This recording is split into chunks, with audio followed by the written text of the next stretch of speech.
The intensity of the dua is what brings down forgiveness. People make dua and their dua is never answered. It's because they're trying to fling an arrow in the sky and they're not pulling the thread hard enough. If you made a lot of dua and your dua never gets answered, you're not pulling it hard enough. Your dua is coming up like this. It's a weak dua. Prophet ﷺ said, if you want your dua answered, ask with desperation. And they use the example of the child. There are some kids, they get so emotionally attached to something, when they ask for it, they don't stop and they ask with great intensity that the parent has to give in to it. And there are other children who are afraid to talk to their parents, so he doesn't get anything. That's the difference. What is the difference between some people live a great life of deen and dunya, and marriage and children, and wealth and health, and other people don't? One asked and the other didn't. One believed Allah is generous, ask. Ask with intensity, with desperation, you receive. The other one didn't ask, so he's not going to receive anything. That's how simple it is. If you have any doubts that your speech is not reaching the owner, and you have any doubts that the owner is not going to answer you, then you yourself have buried your own prayer. I'm telling you, all tribulation ends up being a journey between you and Allah subhanahu wa ta'ala. Usually through the form of dua. You cannot have a single doubt that it will be answered.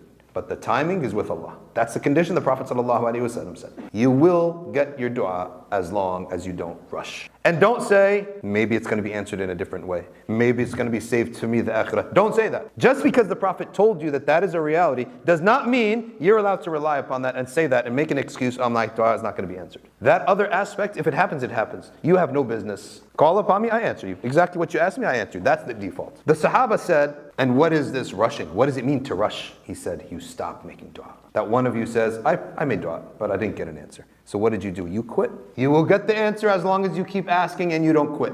You don't fall for these shaitanic tricks.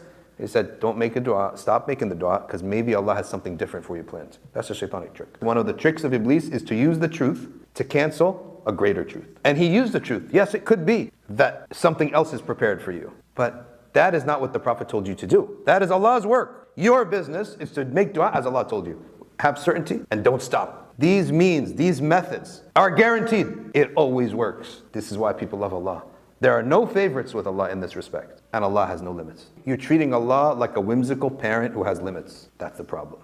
You can't do this. In fact, the Prophet told us the opposite. Who doesn't ask Allah, then Allah becomes angered with you. Why? Because you believe He has limits. Now you believe He has limits. If you don't ask Allah, He becomes angered with you. You believe He has limits.